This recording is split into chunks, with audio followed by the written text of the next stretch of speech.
tarde a todos. Agradeço pelo convite, né, da Secretaria de falar sobre esse assunto. Como pediatra, é um assunto que nos interessa bastante. Como foi dito aí antes, a gente já trabalhou e continua trabalhando nesse setor, tem interesse por esse assunto e, evidentemente, que com essa preocupação que todos nós estamos de manter a nossa certificação de erradicação dessa doença no nosso país. É fundamental que nós possamos conhecê-la melhor, né? Que existe uma geração de profissionais aí que já não pegou mais casos de sarampo, então é preciso que a gente traga isso novamente ao conhecimento de todos, como é que é a clínica, enfim, para que nós possamos estar mais vigilantes no sentido de mantermos a nossa certificação e continuar trazendo cada vez mais segurança à saúde da nossa população, principalmente da população infantil. Tá? Então, a gente vai falar sobre o sarampo. Mudou aqui. Vamos falar sobre conceito, transmissão, os sintomas, o diagnóstico, prevenção, tratamento e a vigilância. O que é o sarampo? O sarampo é uma doença infecto-contagiosa, aguda, autolimitada, de natureza viral. A viremia provoca uma vasculite generalizada, responsável pelas diversas manifestações clínicas. Invade o epitélio respiratório e se dissemina para os linfonodos, sangue, baço, tecido linfático, pulmão, timo, fígado e pele. É uma doença de caráter sistêmico. Né? A transmissão ocorre de forma direta através de secreções nasofaríngeas expelidas ao falar, tossir e respirar. Também é descrito contágio através da dispersão de aerosóis com partículas virais no ar e em ambientes fechados. Isso a gente tem que observar muito bem, porque a transmissão, da forma como ela ocorre, se nós tomarmos cuidado, a gente diminui essa possibilidade. Né? É prevenível através de vacina, tem distribuição universal, né? Então nós temos ainda a circulação do vírus de forma global, com variação sazonal. Existe um período do ano em que ela ocorre com maior incidência. Pode ser contraída em qualquer idade, né? E as complicações ocorrem particularmente em crianças desnutridas, menores de 1 ano, e menores de 1 ano de idade, pacientes imunodeprimidos e adultos. São as faixas etárias em que as complicações só podem ocorrer com mais preocupação. O agente etiológico é causado por um vírus RNA, pertencente ao gênero Morbillivirus, né, da família Paramyxoviridum. É um vírus envelopado, seu genoma foi todo decifrado, pode ser diferenciar o vírus vacinal do vírus selvagem. A glicoproteína H é a responsável pela ligação às células do hospedeiro e a glicoproteína F pela disseminação de uma célula a outra. Tem capacidade de formar sincícios, ou seja, né, ocorre a fusão de núcleos do vírus, né, formando um nucleado com essa fusão dos núcleos. E o período de incubação, dentro do quadro de transmissão, existe esse gráfico aqui que mostra bem o período de incubação, que dura em média 10 dias, variando de 7 a 21 dias. Tá? O período maior de transmissão entre o 4º e o 6º dia e entre os 4 dias após o surgimento dos sintomas do exantema. Tá? A gente tem que estar muito atento para as situações de complicações secundárias, Ocorre de forma direta, de pessoa para pessoa, por meio de secreção nasofaríngea, expelida pelo doente ao tossir, espirrar, falar ou respirar. Isso pode, por isso, o seu poder elevado de contagiosidade, a transmissão ocorre, como a gente disse, mostrando naquele gráfico, de 4 a 6 dias antes e até 4 dias após o aparecimento do exantema. O maior período de transmissibilidade é 2 dias antes e 2 dias após o início do exantema. Então, a gente tem que estar muito atento para isso. E o vírus vacinal não é transmissível, afeta igualmente ambos os sexos. O comportamento endêmico-epidêmico, a incidência variam de acordo com a situação de suscetibilidade da população e o grau de imunidade e a circulação do vírus naquela área. A evolução clínica e a letalidade são influenciadas pelas condições socioeconômicas, nutricionais, de imunidade da população e aquelas que favorecem aglomerações, locais onde há uma concentração maior de pessoas, como domicílios, escolas, universidades, empresas. Então, ambientes, particularmente, em que tem um grande número de pessoas, deve ser evitado, quando se conhece e tem conhecimento da transmissão da doença. A febre dentro dos sintomas. Bom, a febre alta acima de 38 graus, manchas avermelhadas que surgem primeiro no rosto, atrás das orelhas, e em seguida se espalham pelo corpo no sentido céfalo-caudal, ou seja, da cabeça, ela vai caminhando em direção aos pés, o surgimento do exantema. Surge de forma pontuada, esparsa, e depois elas vão aglomerando, vão se juntando, e a gente vai ver nas imagens como é que isso ocorre. Tosse persistente, coriza, conjuntivite, fotofobia, manchas brancas que aparecem na mucosa bucal, como está demonstrado aqui na figura, essas manchinhas brancas, em fundo hiperemiado, que antecede em 1 a 2 dias antes do aparecimento das manchas vermelhas na pele, do exantema. Aqui é o enantema, que ocorre na mucosa oral, e o exantema na pele. As manifestações clínicas do sarampo a gente pode dividir por período. Período de infecção, que é a duração de aproximadamente 7 dias, com febre, tosse seca persistente, coriza, conjuntivite e fotofobia. Isso vai do 2º ao 4º dia desse período, surgem as manchas avermelhadas, grosseiras, que são manchas maculopapulares. Elas são mais, quando a gente passa a mão sobre elas, elas são mais ásperas, iniciando na região retroauricular e atrás do pescoço e a face, quando se acentuam os sintomas iniciais. O paciente apresenta prostração, às vezes face toxemiada, e lesões características do sarampo. O exantema fazendo na direção da cabeça para as partes inferiores do corpo. O período toxêmico, que é uma doença que compromete muito o estado geral do paciente e a sua resistência. Isso facilita a ocorrência de superinfecção viral ou bacteriana concomitante, Por isso, surgem frequentemente várias complicações. A ocorrência de febre por mais de 3 dias após o aparecimento das erupções na pele é um sinal de alerta com relação às complicações. A gente deve estar bastante atento com relação a isso, principalmente quando a febre é contínua e alta.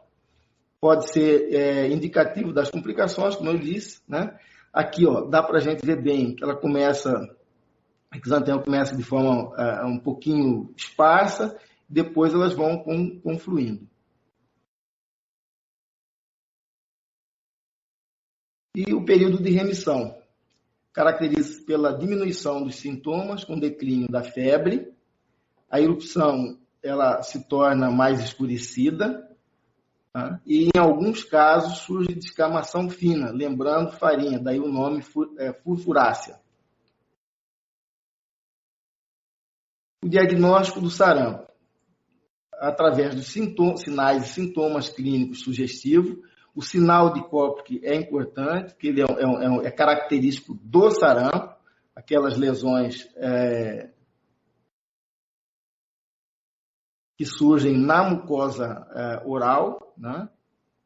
Principalmente no interior da bochecha.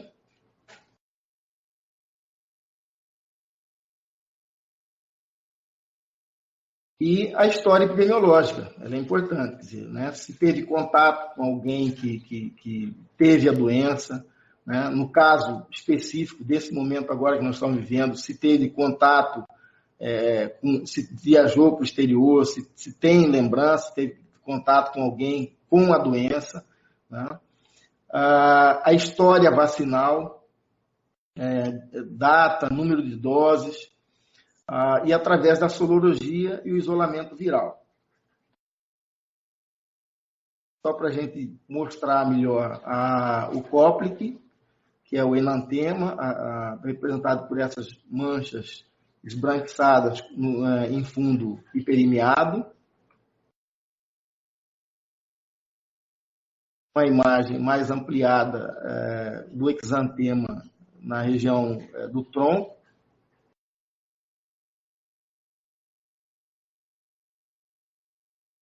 E com relação ao diagnóstico laboratorial, a detecção de anticorpos IgM, é necessário, muitas vezes, uma segunda amostra para avaliar a IgG pareada, a soroconversão de IgG em amostras com intervalos entre 20 e 25 dias.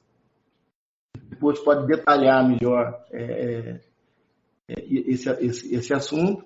E o isolamento viral, né? E o agente págico é feito através da secreção nasofaríngea e da urina.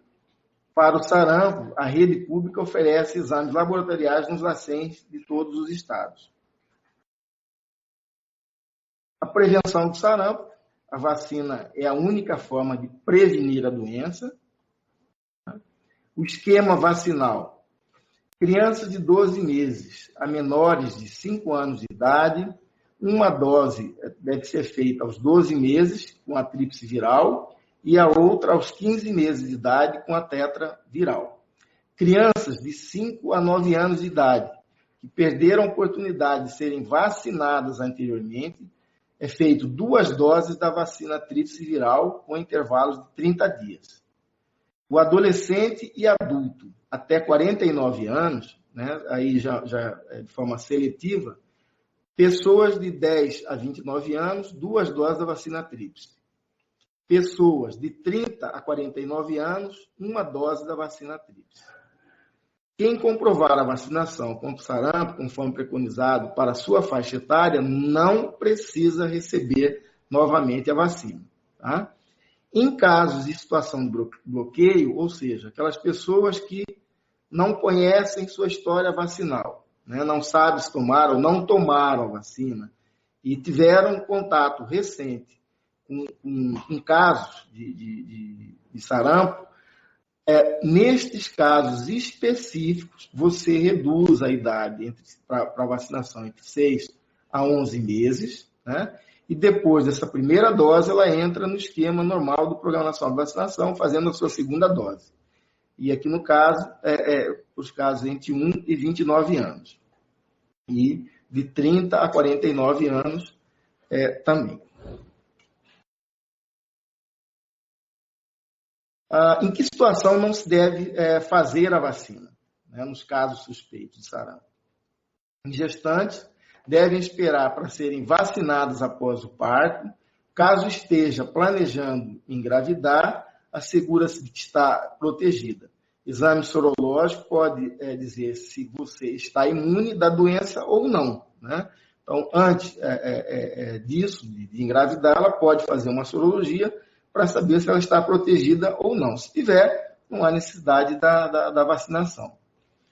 Se não estiver, deve ser vacinada 1 mês antes da gravidez esperar por pelo menos 4 semanas antes de engravidar.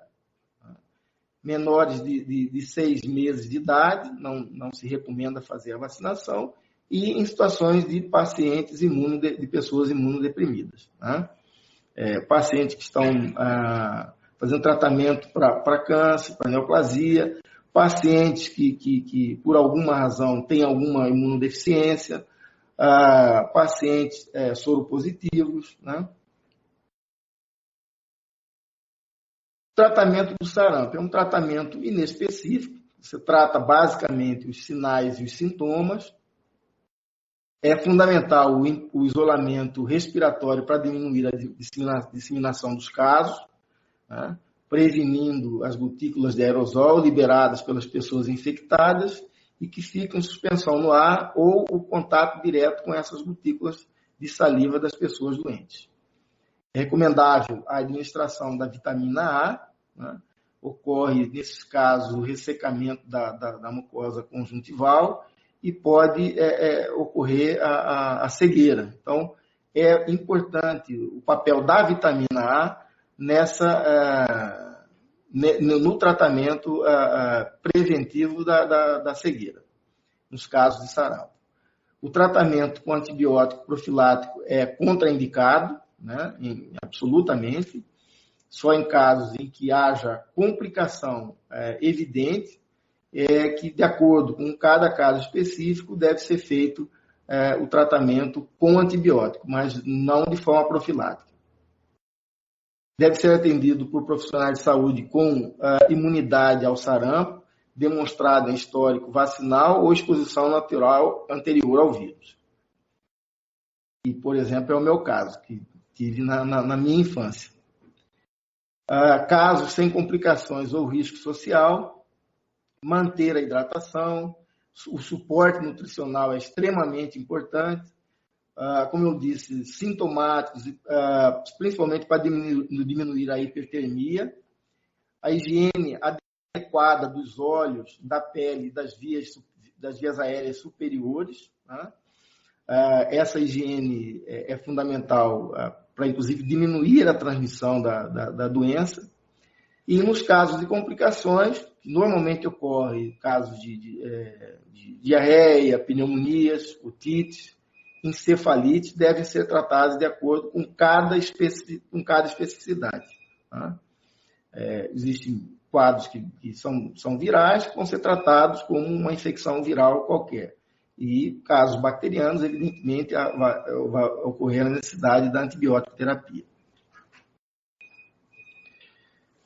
Diagnóstico diferencial, através da história epidemiológica. É importante saber se essa pessoa realizou alguma viagem recentemente, seja ela comercial, a trabalho, turismo, eventos de massa, como, por exemplo, congressos, jogos estudantis, imigrantes. Então, é importante, no diagnóstico diferencial, saber a história epidemiológica desse paciente suspeito. Fazer diagnóstico diferencial com outras doenças exantemáticas febris, como rubéola, exantema súbito, escarlatina, enteroviroses, as arboviroses de uma maneira geral, e conhecer a história vacinal desse paciente.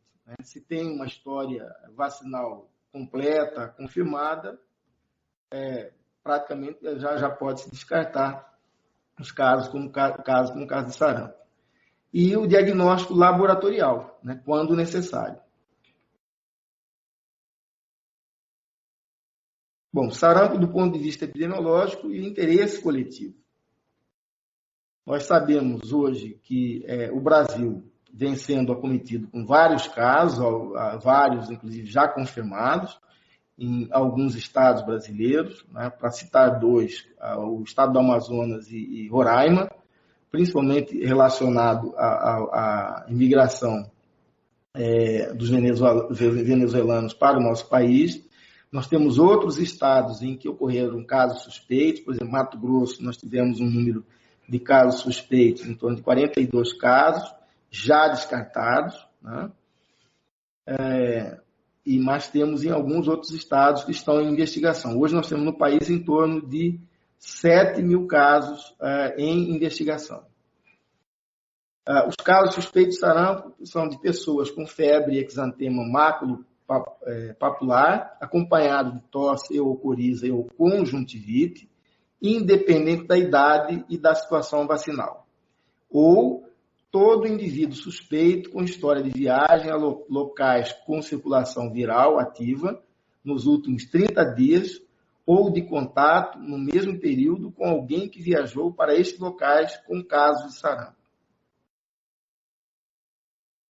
Fluxo de ações para os casos suspeitos de sarampo. Então, caso suspeito de sarampo, deve ser feita a notificação à Secretaria Municipal de Saúde em 24 horas. A investigação deve ser feita em até 48 horas. A coleta de sangue para sorologia e material para isolamento viral no primeiro contato com o paciente.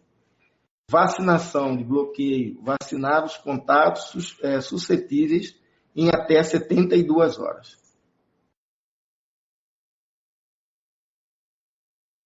A notificação compulsória imediata, 24 horas, é obrigatória pela portaria vigente, né? Portaria número 204, de 17 de fevereiro de 2016. Compõe a portaria número 4, de 28 de setembro de 2017, que é a consolidação das normas sobre o sistema e os subsistemas do Sistema Único de Saúde, deve ser realizado por médicos, profissionais de saúde ou responsáveis por estabelecimentos públicos ou privados. Tá? Então, é obrigatório, deve ser feita essa notificação dos casos suspeitos, para que de imediato a gente possa fazer a investigação oportunamente fazer a coleta do material, né, para que essa investigação possa ser feita da melhor forma possível e a gente confirmar ou descartar o caso suspeito. A vigilância, então, ela tem por objetivo manter a eliminação do sarampo mediante a identificação de todo caso suspeito imediato para investigação e medidas de controle pertinentes. Monitorar a situação de risco.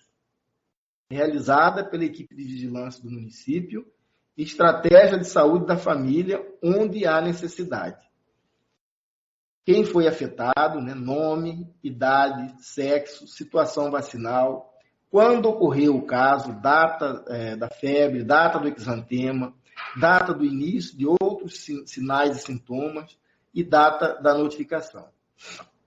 Onde ocorreu, né, a localidade, município, estado, se houve deslocamento, viagem nos últimos 30 dias. O manejo clínico e epidemiológico adequado é a base e a resposta é a base da resposta rápida para impedir a disseminação do vírus. Então, o papel do profissional de saúde, particularmente nós, médicos, é fundamental na vigilância à doença, não só ao sarampo, mas a todas as doenças que são de notificação obrigatória, mas particularmente sobre o sarampo, que nós estamos falando nesse momento, é fundamental, né? Então, o fato de nós suspeitarmos, de notificarmos de imediato, em até no máximo 24 horas, aos serviços de vigilância epidemiológica do município, ele nos ajuda a manter o monitoramento de risco, né, e evitarmos a proliferação da disseminação da doença. É isso que a gente tem, assim, rapidamente para apresentar, né? A gente vai ficar aberto para as perguntas. Aqui o meu contato. Vamos ficar à disposição, se não der para respondermos a todas as perguntas nesse momento, né? Os que enviarem as perguntas, a gente vai através de e-mail ou através de WhatsApp, os que tiverem telefone disponibilizarem, a gente poderá responder posteriormente. Além do tempo que nós temos aqui para responder esses questionamentos sobre o que nós apresentamos. E é isso que eu tinha para apresentar.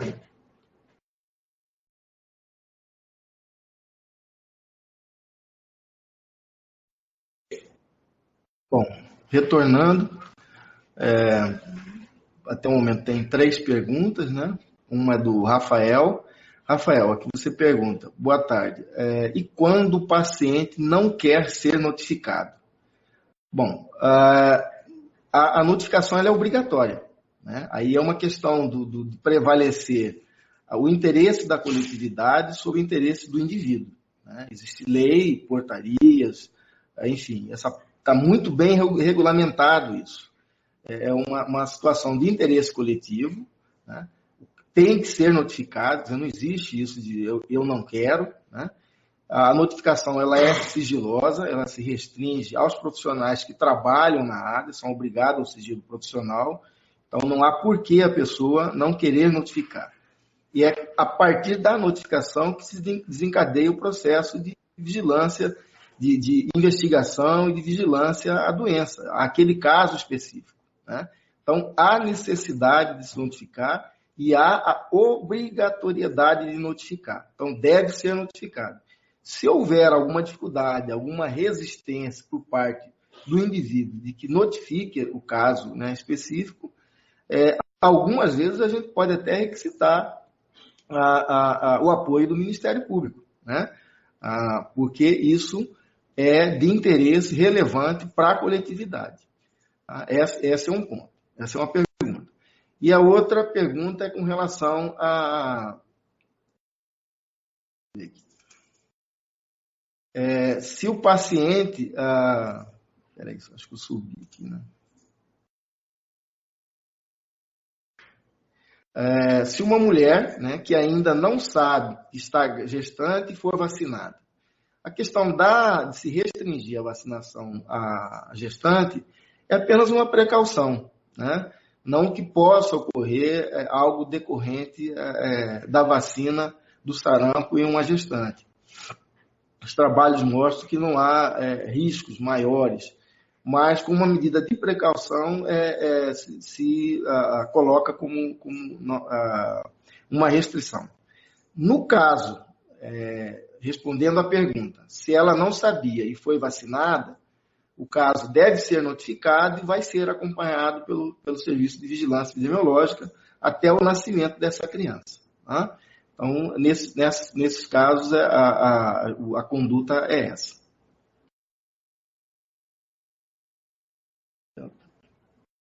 Acho que é basicamente isso. Não tem mais nenhuma outra pergunta no momento.